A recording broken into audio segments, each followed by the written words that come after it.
사도 바울의 세 번째 전도 여행의 무대는 소아시아 지역입니다. 1차 전도 여행 때 다녔던 갈라디아 지역을 두루 다니면서 제자들을 만났고 그들의 신앙을 굳건하게 했습니다. 그리고 이제 이 소아시아 지역의 가장 번창했던 도시였던 에베소에 도착을 해서 어떤 제자들을 만났고 그들과 이야기를 나누는 가운데 이런 질문을 했습니다. 성령을 받았느냐라고 물었어요. 성령을 받았느냐? 지금 이 시간에 제가 여러분들에게 질문을 해보겠습니다. 똑같은 질문을 해보겠습니다. 성령을 받았습니까? 앞에 몇 분만. 성령을 받았습니까? 예.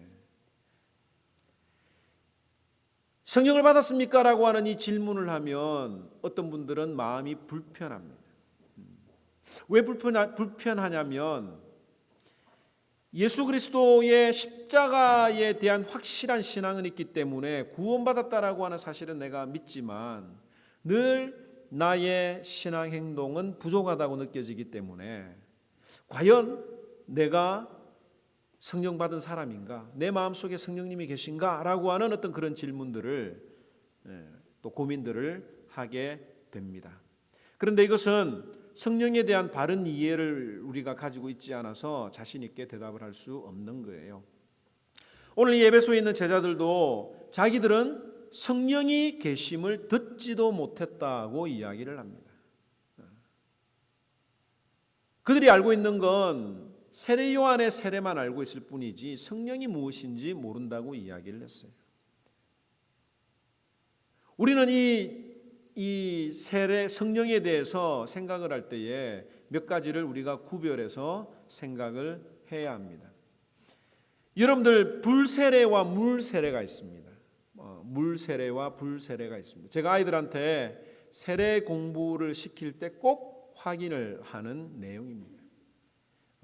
이 물세례라고 하는 것은 워터 베프티즘이라고 하는 것은 하나님과 사람 앞에서 예수 그리스도를 나의 구세주로 고백합니다라고 하는 그 신앙 고백을 하고 그 표징으로 세례를 받는 일종의 예식이라고 볼 수가 있습니다. 그런데 이 문제는 이 물세례는 자신도 속이고 받을 수가 있다고 하는 거예요.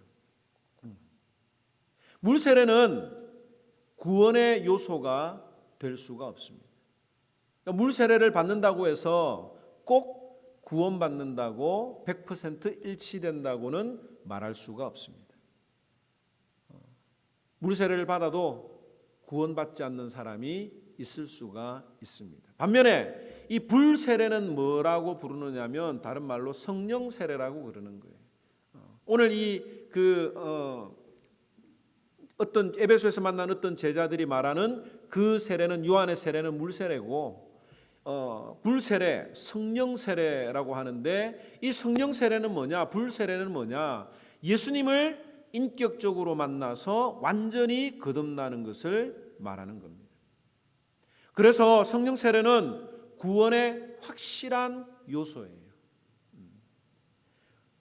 이 성령 세례를 받은 사람들은 물 세례를 받지 않아도 천국에 갑니까 안 갑니까?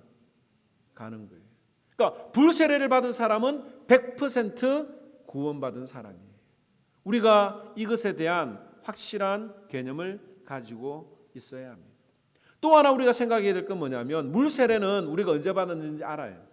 날짜는 모르지만 내가 몇 살 때 몇 학년 때 받았다고 하는 기억이 있습니다. 그런데 이 불 세례는 언제 받았는지 알 수도 있고 모를 수도 있다고 하는 거예요.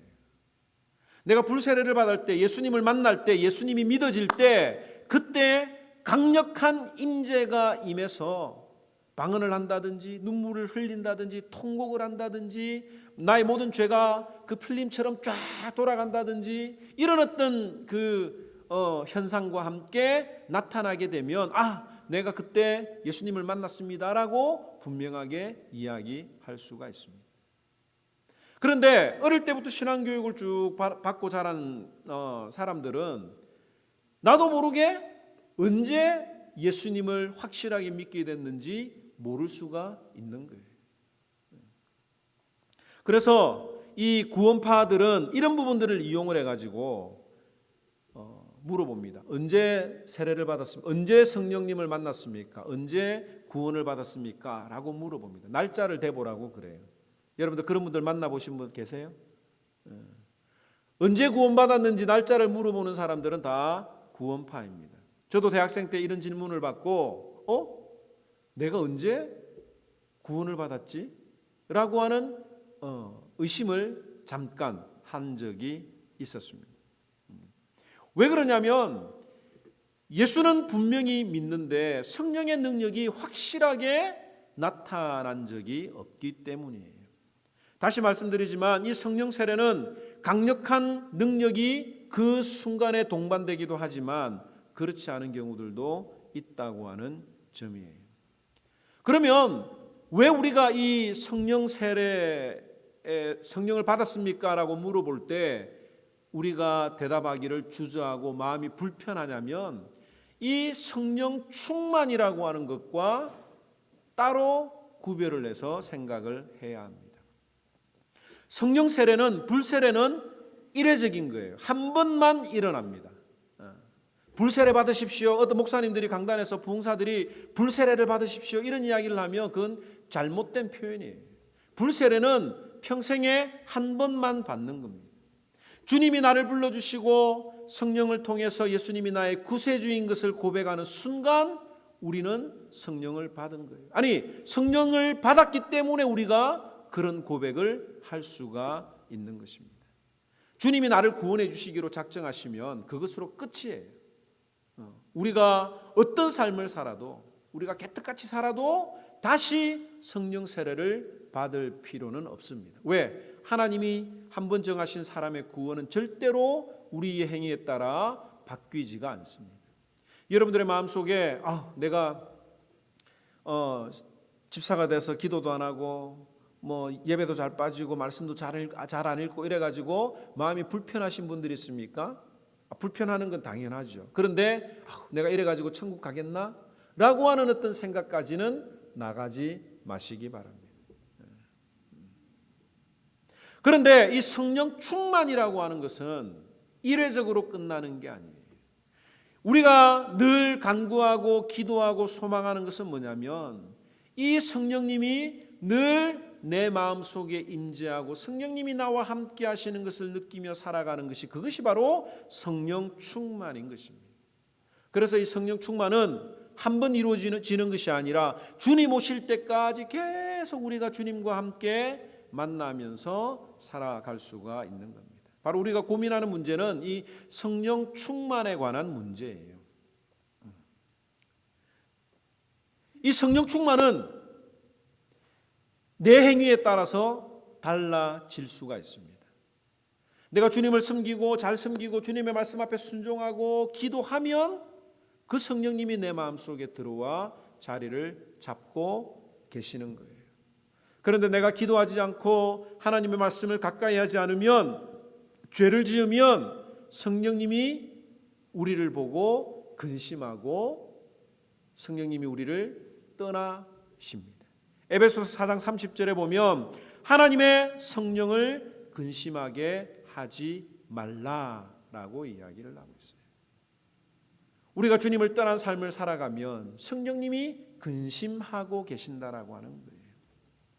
물론 하나님의 한번 택하신 사람들은 주님이 부러뜨려서라도 돌아오게 하시지만 성령님이 우리와 늘 함께 하도록 우리가 늘 기도하고 말씀 가운데 머물러야 합니다. 그래서 우리는 물세례와 불세례 이해되시죠? 그 다음에 성령의 인치심과 성령의 충만함에 대한 확실한 이해를 우리가 가지고 살아가야 합니다. 그렇다면 오늘 이 성령을 받았느냐라고 하는 이 말, 오늘 여기서 말하는 이 성령은 무엇을 이야기하느냐 하면 바로 성령 충만에 대해서 이야기를 하는 게 아니에요. 오늘 성령을 받았느냐라고 하는 이 질문은 성령의 인치심을 받았느냐, 쉽게 이야기하면 불세례를, 성령 세례를 받았느냐라고 물어보는 것입니다. 그러면 이 성령이 도대체 무엇인가라고 하는 것을 우리가 다시 한 번 더 짚고 넘어가야 됩니다. 성령님에 대해서 잘 설명하고 있는 것이 요한복음 14장 15절에서 18절에 나오는 말씀인데 너희가 나를 사랑하면 나의 계명을 지키라. 내가 아버지께 구하겠으니 또 그가 또 다른 보혜사를 너희에게 주사 영원토록 너희와 함께 있게 하리니 그는 진리의 영이라 라고 이야기를 하고 있습니다. 성령님을 다른 말로 보혜사라고 이야기를 했어요. 이 보혜사라고 하는 말은 뭐냐면 옆에서 부르다라고 하는 말의 합성입니다. 옆에서 불러주는 사람이에요. 예수님과 제자들이 함께 살았습니다. 제자들에게 예수님은 위로자였고 상담자였고 안내자였고 친구였습니다. 그런데 그네 사랑하는 주님이 떠나시니까 제자들이 두려워했어요. 그때 예수님께서 제자들에게 이야기하시기를 두려워하지 말라. 나는 비록 떠나지만 나 대신에 보혜사 너희와 함께 거할 성령님을 보내주겠다고 이야기를 하셨습니다. 그 보혜사 성령님이 다른 말로는 진리의 영이라고 했어요. 진리의 영. 이 진리의 영이라고 하는 말은 뭐냐면 우리에게 예수님에 관한 모든 것들을 알려주시고 주님이 하신 모든 말들을 생각나게 하시는 분이 바로 성령님이 하시는 일이라고 요한복음 14장 26절에 이야기를 하고 있습니다. 보혜사 곧 아버지께서 내 이름으로 보내실 성령 그가 너희에게 모든 것을 가르치시고 내가 너희에게 말한 모든 것을 생각나게 하시리라. 오늘 이 사도 바울이 에베소에 사는 제자들에게 물어본 성령을 받았느냐라고 하는 이 말은 예수를 만났느냐, 예수 그리스도를 인격적으로 알고 만났느냐라고 물어보는 것입니다. 세례 요한은 예수님에 대해서 다 알지 못했습니다. 이 세상에 태어난 자 중에 세례 요한보다 큰 사람이 없다고 할 정도로 칭찬을 받았던 사람이었지만 그는 예수님에 대해서 확실히 알지 못했습니다. 왜? 직접 예수 그리스도의 죽음과 부활을 체험하지 못했을 뿐만 아니라 성령님이 오시지 않았기 때문에 예수님에 대해서 완벽하게 알 수 없었죠. 그 요한의 세례를 받았던 제자들이 여러 나라로 흩어지면서 이 에베소에도 세례 요한의 제자가 그곳에 머물러 있게 되었는데 그곳에서 여전히 회개의 복음을 전하고 있다가 예수 그리스도의 진짜 복음을 만나게 됩니다. 오늘 본문의 4절에서 5절에 보면 바울이 이르되 요한이 회개의 세례를 베풀며 백성에게 말하되 내 뒤에 오시는 이를 믿으라 하였으니 이는 곧 예수라 하거늘 그들이 듣고 주 예수의 이름으로 세례를 받으니라고 이야기를 하고 있습니다. 바로 사도 바울이 전해준 예수 그리스도를 통해서 그들이 성령 세례를 받고 물 세례를 받았던 장면이 오늘 이 전체적인 내용입니다. 근데 오늘 그들이 예수 그리스도를 만나고 난 다음에 어떤 일이 일어났느냐면 방언을 하고 예언을 했다고 이야기를 하고 있습니다. 우리가 보통 성령 충만, 성령의 역사가 나타났다 그러면 방언이 나타나고 예언을 하는 것이 성령 충만했던 성령의 나타나심했던 그런 역사라고 생각을 하는데 오늘 이 에베소에 있는 제자들은 자기들이 방언을 하게 해달라고 기도를 하거나 예언을 하게 해달라고 기도를 한 적이 없습니다. 그저 예수 그리스도를 자기의 구주로 고백했을 때에 그 일들이 자연스럽게 일어난 것이에요. 이것이 바로 하나님의 은혜입니다. 다음에 우리가 고린도전서 10의 은사에 대해서 우리가 여러 은사에 대해서 우리가 살펴볼 때 자세히 말하겠지만 이 성령의 역사를 인위적으로 연습하는 사람들이 있어요. 성령의 능력을 사모하는 것은 좋은 일입니다. 하나님의 특별한 은사를 바라고 기도하고 간구하는 것은 너무너무 좋은 일이에요. 제가 고등학교 때 한국교회에 방언운동이 일어났었습니다.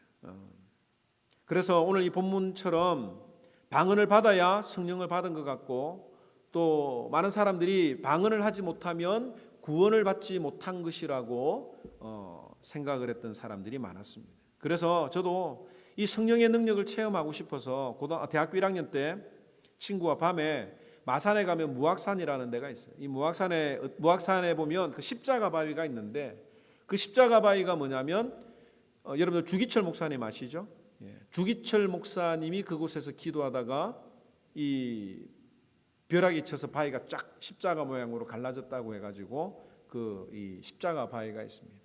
그래서 거기서 기도하면서 사탄의 역사도 강하기 때문에 떨어지지 않도록 조심해라, 뭐 그런 어떤 이야기를 듣고 올라가서 간절하게 기도를 한 적이 있습니다. 우리가 성령의 은사를 사모해서 하나님 앞에 기도하고 간구하는 것은 그건 절대로 잘못된 것이 아니에요. 그런데 방언을 받기 위해서 연습을 하는 것은 100% 가짜입니다. 수련회 가가지고 아이들 모아놓고 그룹으로 모아놓고 손잡고 방언하라고, 그래서 랄랄랄랄랄랄랄랄랄랄랄랄랄랄부터 시작을 해요. 소를 안 하고 왜 라만 하는지 랄랄랄랄랄라 해가지고 막 그룹으로 막 연습을 시킵니다. 신유의 은사를 받기 위해서 연습하는 것은 절대로 있을 수가 없습니다. 지금도 병고침의 능력은 일어나고 있습니다. 그러나 한 번 받은 그 은사가 계속 평생 지속될 수도 있고 사라질 수도 있는 거예요. 하나님이 특별한 때에 그 사람을 통해서 역사하실 수 있습니다. 그런데 그게 내가 연습한다고 해서 주어지는 게 아니에요. 신유의 은사를 받은 분들이 하나님이 사도 바울도 보세요. 사도 바울도 가는 데마다 병을 고친 게 아니에요. 오늘 이 본문에 보면 두란노 서원에서 사람들을 2년 동안 가르쳤다고 이야기를 하고 있잖아요. 제가 만약에 여러분들에게 기도해서 방언을 받게 하고 병 고치는 기적이 나타나면 말씀보다도 그것만 할 것 같아요. 왜? 눈에 보이면 그거 보고 사람들이 더 많이 몰려오니까. 근데 사도 바울이나 베드로도 안 그랬어요. 하나님이 제자들이 그 영혼들을 보고 불쌍히 여기는 마음이 있고 하나님께서 저 영혼을 사랑하신다라고 하는 마음이 있을 때 기도하면 하나님이 역사를 하시는 것이지, 베드로나 사도 바울이 연습을 하고 가는 곳마다 그렇게 신유의 은사를 나타낸 것은 아니라고 하는 겁니다. 그런데 이 신유의 은사를 과거에 신유의 은사를 받았던 목사님들이 본인이 알아요. 이제는 하나님의 때가 아니고 하나님의 특별한 이 방법이 아니기 때문에 신유의 은사가 사라졌다고 하는 것을 압니다. 그런데 그것을 계속하기 위해서 어떻게 하느냐면 연습을 하고 사람들을 고용해 가지고 쇼를 하는 거예요. 그래서 왜 넘어지는지 모르겠어요. 저도 초등학교 때 입신 뭐 이런 거 하러 다 갔거든요. 안 되더라고요. 저는 안 넘어지더라고요. 분명히 이야기하지만 하나님의 능력은 우리가 간구해서 이루어지는 것보다 하나님의 은혜가 하나님의 때에 하나님의 방법으로 이루어지는 것을 분명히 볼 수가 있습니다. 오늘 여기 5절에 보면 오늘 이 본문에 보면 예수님을 만나지 않고 성령의 능력만 구했던 자들의 이야기가 나와요. 오늘 이 8절에서 10절에 보면 사도 바울이 회당에 가가지고 복음을 전했습니다.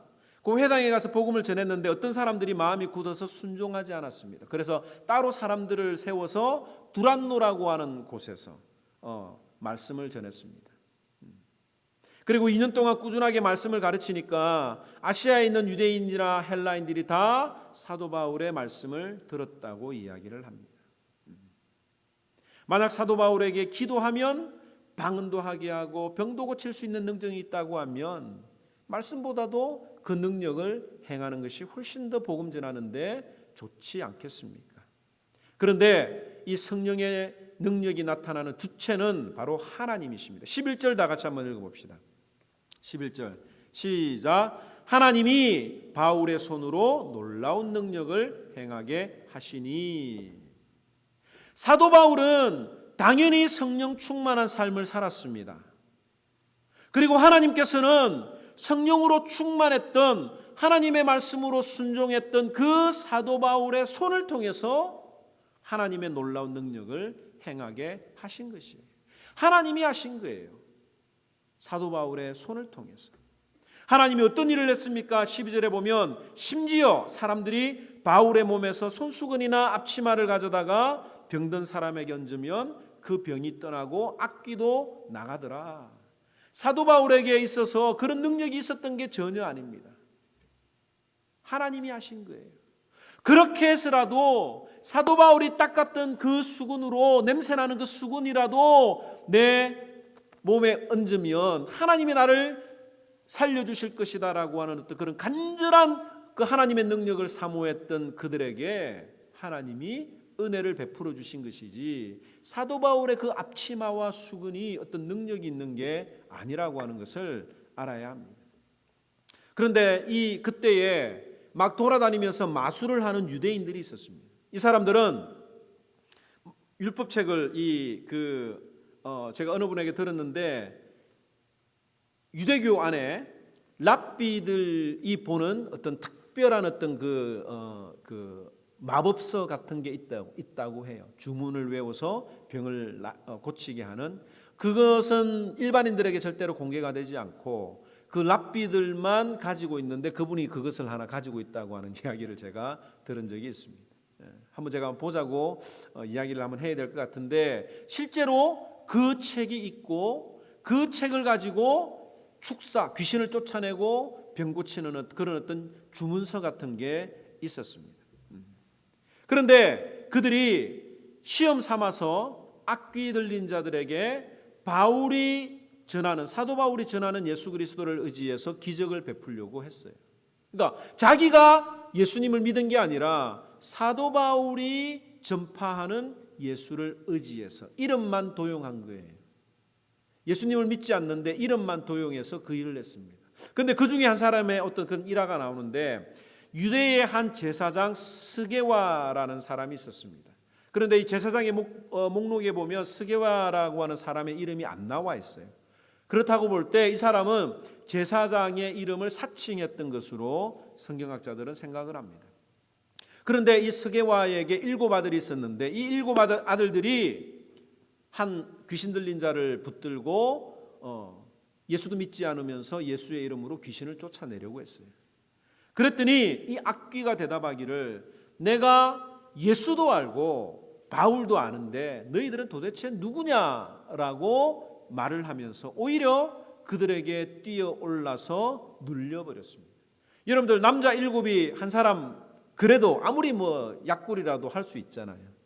그런데 이 사탄에게 지배를 받았던 이 사람이 그 7을 다 눌러버렸고, 이 스게와의 아들들이 놀라서 벗은 몸으로 도망갔다고 오늘 성경은 이야기를 하고 있습니다.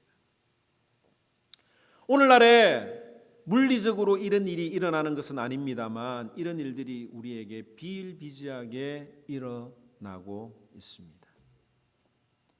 왜 우리는 주님의 이름을 믿고 교회에 나오고 주님의 이름으로 사랑하고 주님을 위해서 헌신을 했는데, 열매는커녕 오히려 낙심하고 뒤로 물러가 넘어지는 일들이 우리 주변에 얼마나 많이 있습니까? 신앙생활하다 보면 잠시 낙심할 수 있어요. 잠시 힘들어할 수 있지만 우리는 뒤로 물러가 침륜에 빠질 자가 아니라고 성경은 분명히 이야기를 하고 있습니다. 예수 믿는 사람들은 분명히 다시 예수 그리스도를 붙들고 주님만 더욱더 바라보고 나아갈 수밖에 없는 거예요. 그런데 우리 주변에 신앙생활하다가 그 시간이 길어지고 오히려 주님을 배반하고 주님을 믿지 않는 사람들이 있는 이유가 무엇입니까? 그들이 과거에 교회에서 열심히 일은 했지만 예수 그리스도를 제대로 알지 못하고 흉내만 내었던 사람들일 수도 있는 거예요.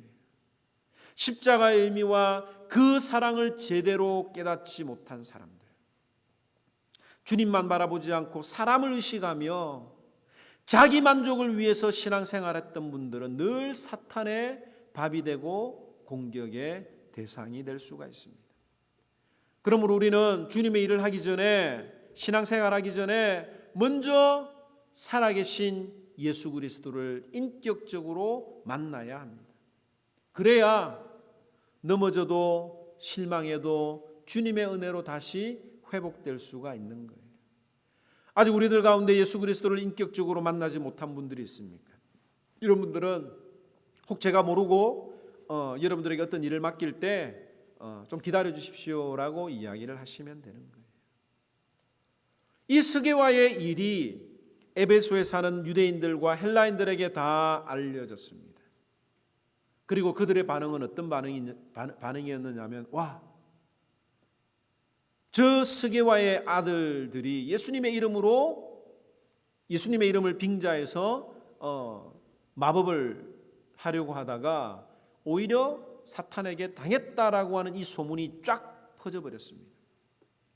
그래서 함께 마법을 하는 사람들이 흉내만 내는 것이 참 신앙이 아니구나, 귀신 들린 자도 아는데 하나님은 오죽하겠는가 라고 하는 사실을 깨닫고, 내가 지금 하고 있는 이 일이 사탄이 즐거워하는 일이라고 하는 것을 깨닫게 되었습니다. 그래서 마술을 행하는 사람들이 책을 가지고 다 광장에 모였습니다. 다 광장에 모여서 그 책을 불에 태워버렸습니다. 오늘 그 책을 돈으로 환산하면 은 5만이라고 이야기를 하고 있거든요. 이 은 5만 드라크마가 어느 정도 되느냐면, 은화 1드라크마가 한 사람이 하루에 일을 해서 벌 수 있는 일당이라고 합니다. 그러면 현재 하루 일당을 80불로 치면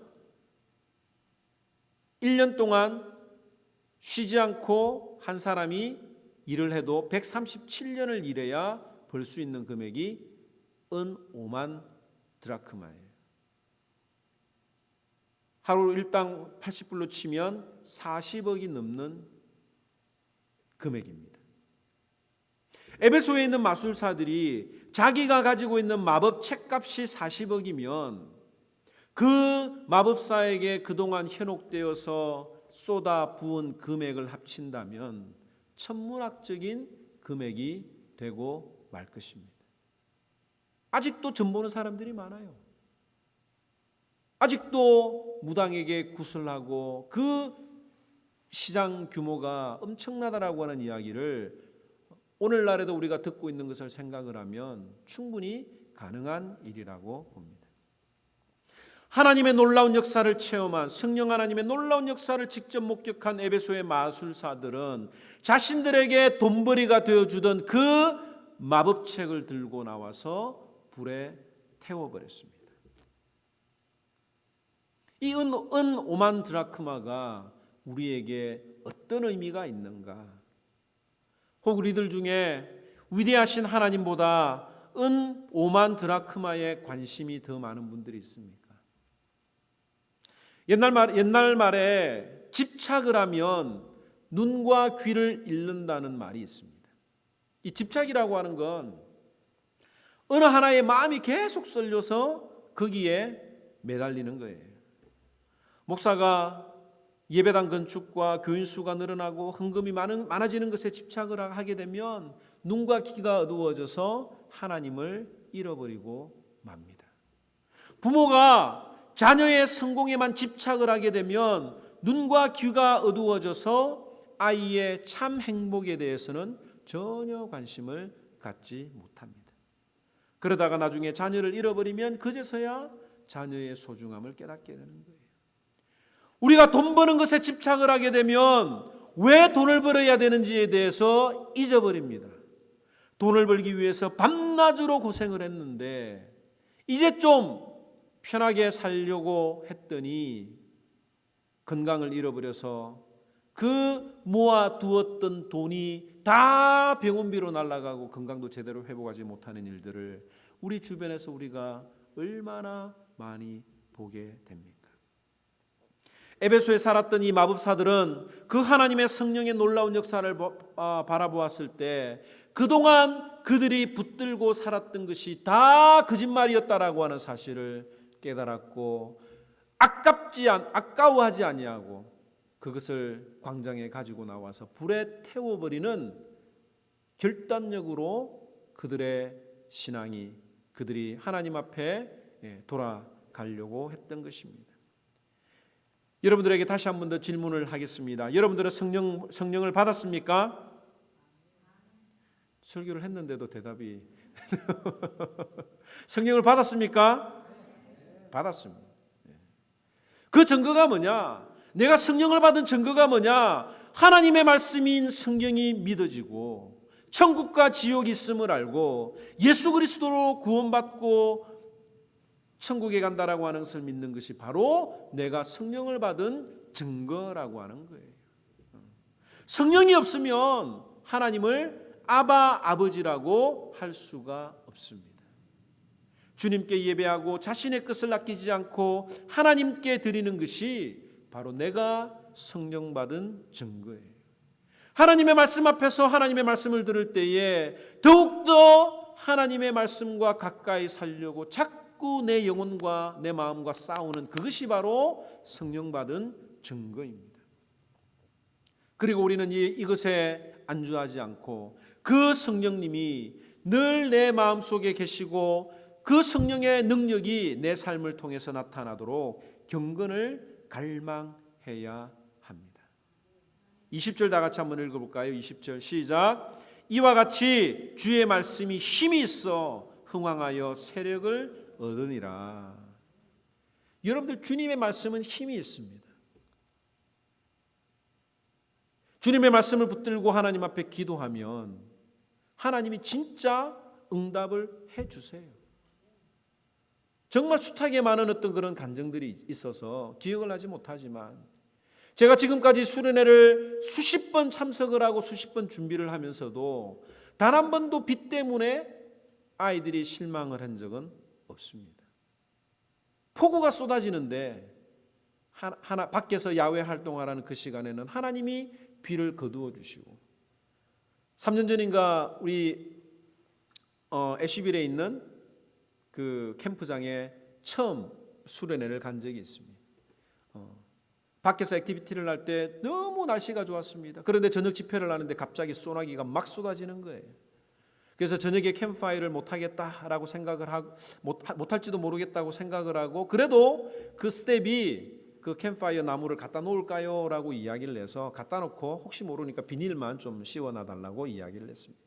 그리고 아이들과 찬양하면서 예배드리면서 그 캠프파이어까지 할 수 있도록 기도를 한번 하자라고 이야기를 했는데 정말 거짓말같이 그 모든 순서를 마치고 나가서 그 아름다운 밤하늘에 캠프파이어를 하면서 하나님을 찬양했던 그런 일들이 비일비재하게 많이 있어요.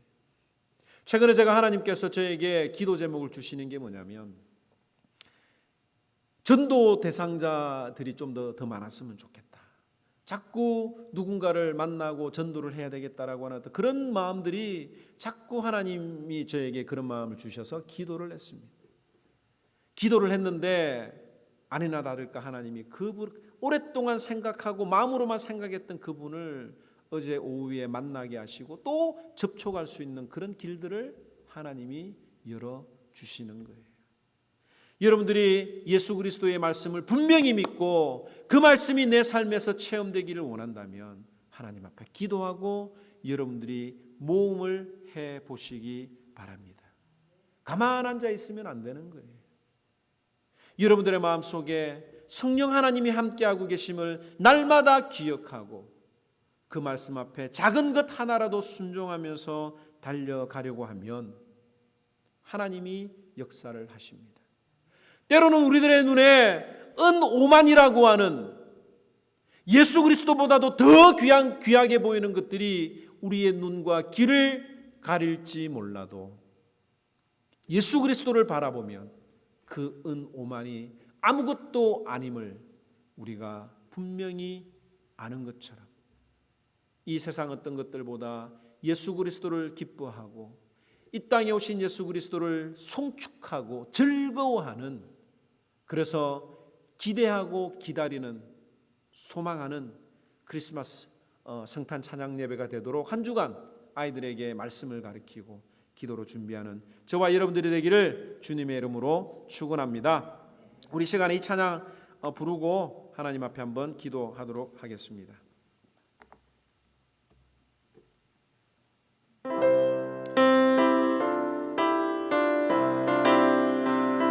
우리가 예수 그리스도로 말미암아 성령을 받았지만 그 성령님이 늘 우리의 마음속에 함께하는 것은 우리의 노력이 필요합니다. 성령이 떠나지 않도록 하나님 이 시간 우리의 마음속에 성령님이여 임하여 주시옵소서. 함께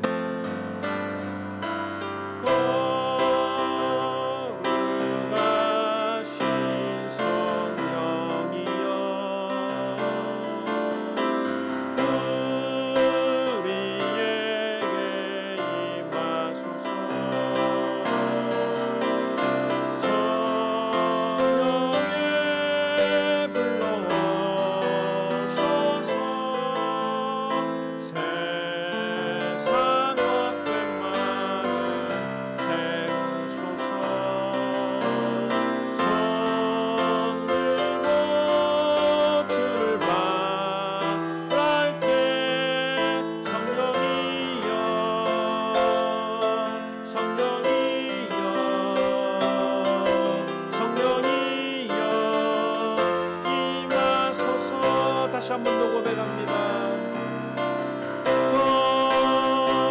거룩하신 성령이여 우리에게 임하소서.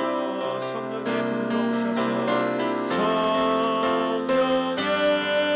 불러오셔서 성령의 불러오셔서 세상 헛된 마음을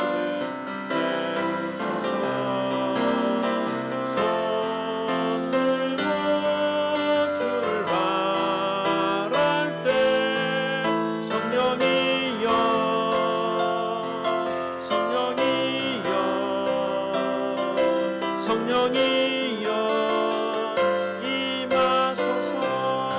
우리 시간 다 같이 눈을 감고 한번 기도하도록 하겠습니다. 참 좋으신 하나님 은혜와 사랑을 주시므로